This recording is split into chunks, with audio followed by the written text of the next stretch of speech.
Hello, my name's Mike M0MSN, and following on from a rather brilliant video that Jonathan M0JSX made about a power supply that he repurposed from a server power supply, I believe. I think it was a PL14. At least I hope it was, because I've got myself a PL14 and I want to do that conversion before I put it onto a radio that I've just got.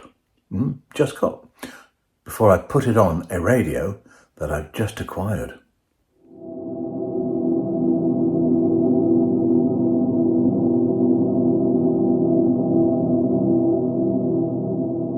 So here's the power supply. It is indeed a PL14. This one's from a Hewlett-Packard server. I got this on eBay. I think it was around 20 or 30 pounds. Anyway, what we've got to do is take the lid off, and I'll show you what components have to be removed and what has to be shorted and so on and so forth.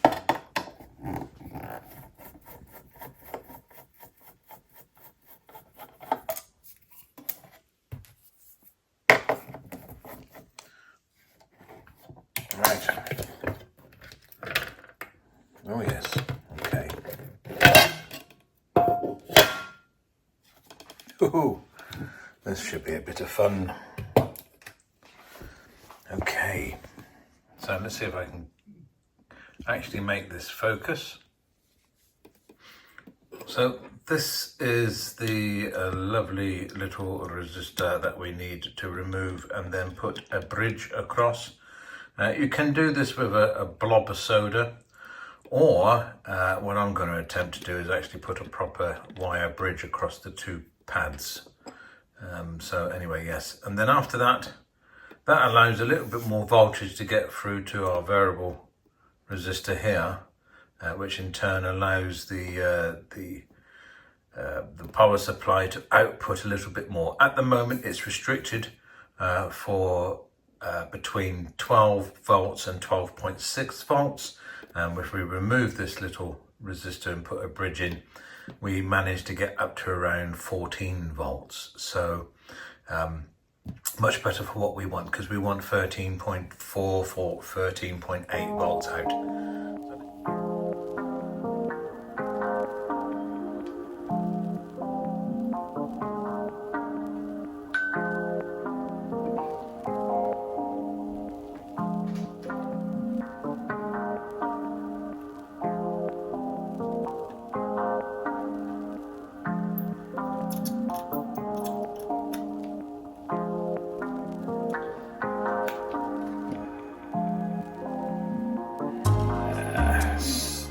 Resistor. We've bridged that resistor there, which is fine. Now what we need to do is very quickly short out pins 33 to 36. So 33 to 36, whatever. It's the first one and the small one, that one there. That is the short that would normally be in place of the switch on the front of the server. So we're going to permanently switch it on so that we get voltage across here, and then what we'll do is we'll adjust the voltage on the side once we've got it plugged in.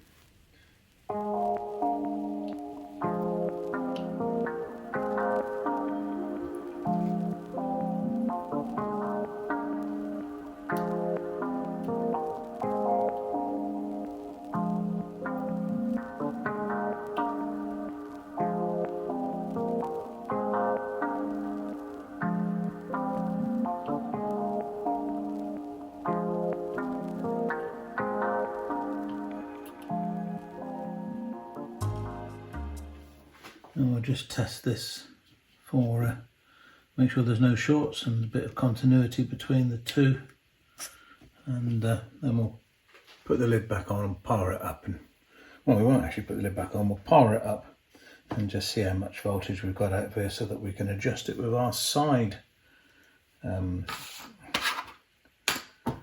adjuster. Right.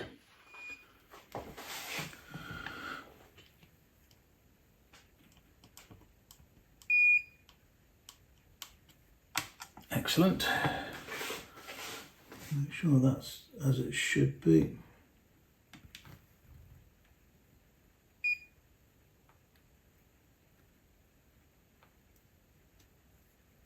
Good. Excellent. Right, put up the voltage. Let's get the range to the right place. DC. Can we see that meter? We can. Good. Turn it on. We have power. Sounds like we have power. Let's see which is which. We have 13.2 volts, which is where we want it really. If we need it to go any higher, let's have a look.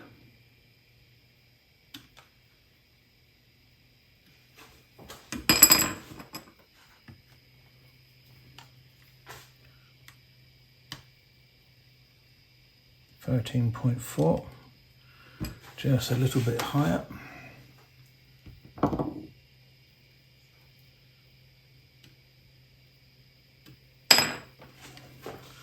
I'd like it to be about 13.6. 13.5, close enough, Captain. There we go.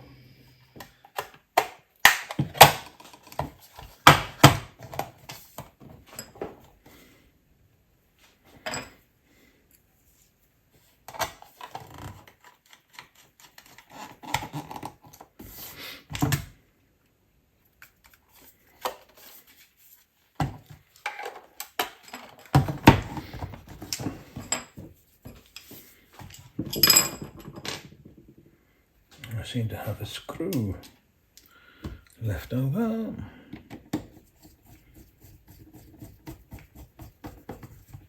There we go. Oosh. So, all back together again. Can you see that voltage?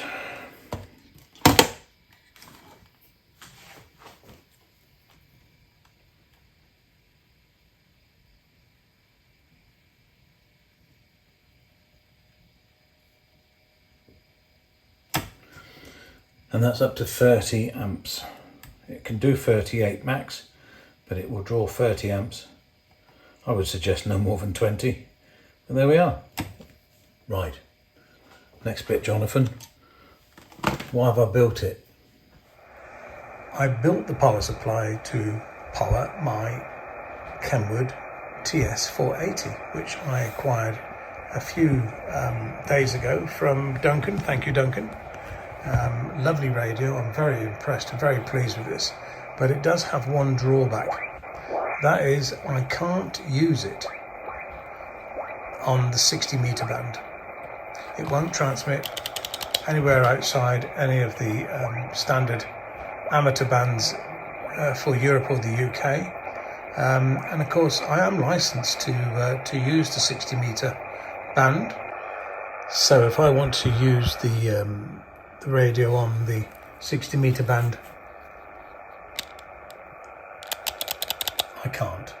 So I need to perform a little bit of surgery on this Kenwood to enable me to do exactly what I need to do to work on the 60 meter band. So let's do it. Oh, and just quickly before I start, I quite often get asked, aren't those power supplies noisy? Well, I've got S5 of background noise, and just let me take you via the power supply, which is this red and black lead. Okay. Oh look, goes to a battery. Let me just swap it over. Here's the power supply. It's unplugged at the moment. It's on the black lead. Okay. So let me do this. I'm sorry about the mess. It's a messy room at the moment. We've only just got back from holiday. And also, you know, it's the way things work. So let me unplug this from the back of the Kenwood, if I can. There you go. Here's the power supply lead. Let me just plug this one in. So that's in. Take that round. You can see it goes to the power supply.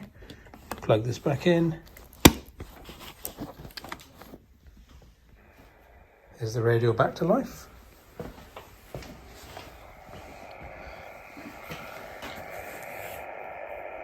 Oh, look, let's find a noise. No, they're quiet. Good quality power supplies at the back of decent manufacturers' servers are very good. Right, let's get on with the surgery.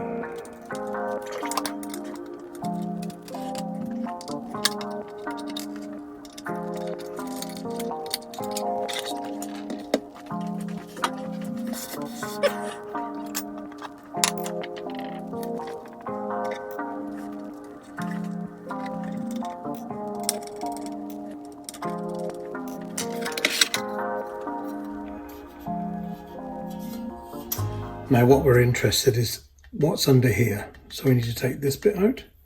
I see it's got two optional filter positions. I guess they're for the 500 and 2.5 kilohertz. Oh, it's got a TCO possibility as well. A TCXO, which is an oven crystal controlled oscillator. It's an interesting thought. Let's see if there's one of them on the market. I might get that, because that would be quite an interesting thing to have in here. Right, the next thing to do really is not to destroy any of these cables, but let's just get this case out and see what's under it.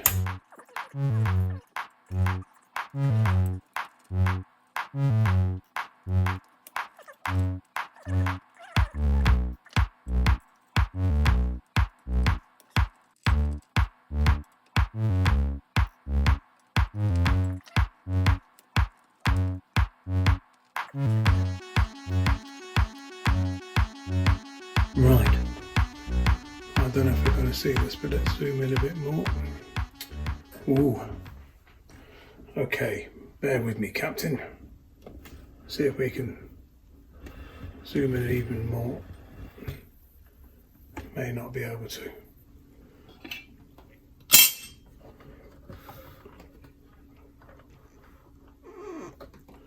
We may be at full magnification here. Yeah, I think we are. Okay, so basically we need to remove these two and all of those, so there could be 6 little resistors in total. I think there's only 1, 2, 3, 4 in this particular setup that we need to remove. See if we can get closer with another camera. Bear with me. So here we are, slightly different camera. It's on a different, off of another iPhone actually. A bit greedy, I understand. But the one you would normally cut, it would be the one that goes through the centre of this component. So it would be that one there. Cut or remove would probably be more sensible to say remove. Remove that one and those. But we can also remove this one, and that will completely wideband us. So we might just do that, and we'll see what the consequences are. Great thing is 102s. Yeah, should be okay. We'll keep those just in case, and I'll show you how to do that, so bear with.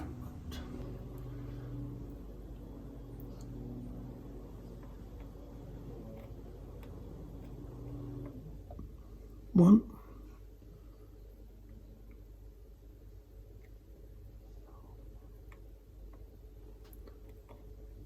two, one's going to be a bit more fun. Definitely going to be a bit more fun, that one. Soldering iron's a little bit big to get in, but let's see if I can do it. That one's actually come out.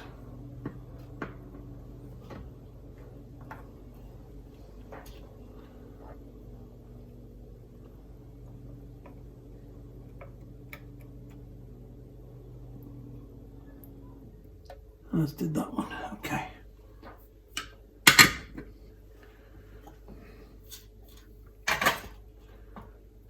Okay, so let's remove those fully. Don't like them loose in there. So let's get them out.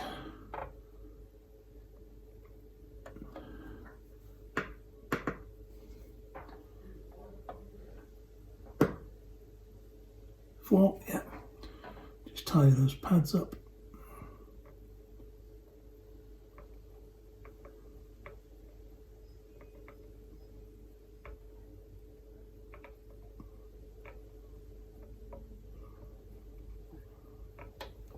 Boom. Give you a quick look at close up of those.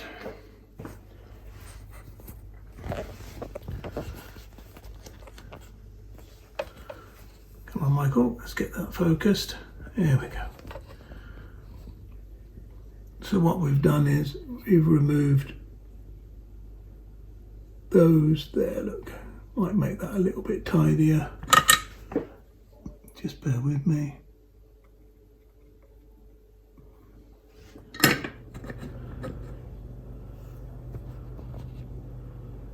1, 2, 3, 4, or 0, 1, 2 and 3, and then the other two are out as well.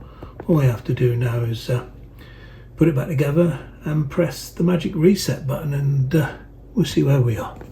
Right, bear with me.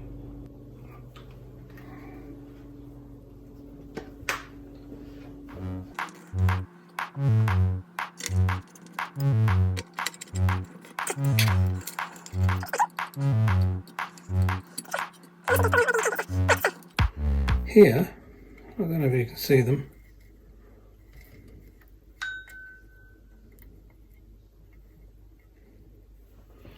Here are the components that I removed. Okay, now what I'm going to do is I'm actually going to use a bit of sellotape, which I've put them in there, and I'm actually going to stick them to the top of that case in case anyone in the future wants to put them back in again. Probably will never happen, but I'm going to put them there anyway. They are perfectly safe. They're actually isolated like this. So there we go. Okay, let's do that.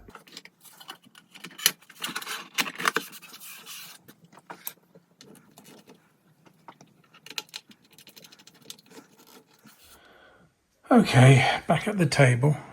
So we've connected up antenna 1. We've connected up to the battery this time. And I don't know if I've got to reset anything, but I got a funny thing I probably have. So let's just turn it on. At least it turns on. So it's 14 megahertz.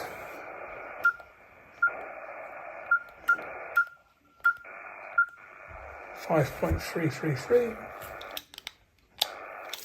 Testing 1, 2, 3.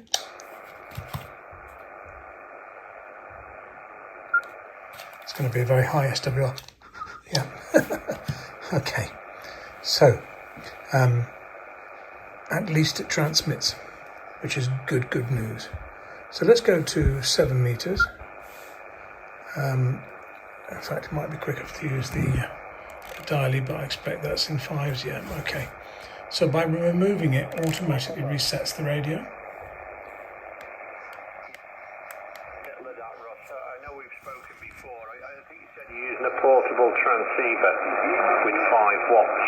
What's the location, Russ? Over.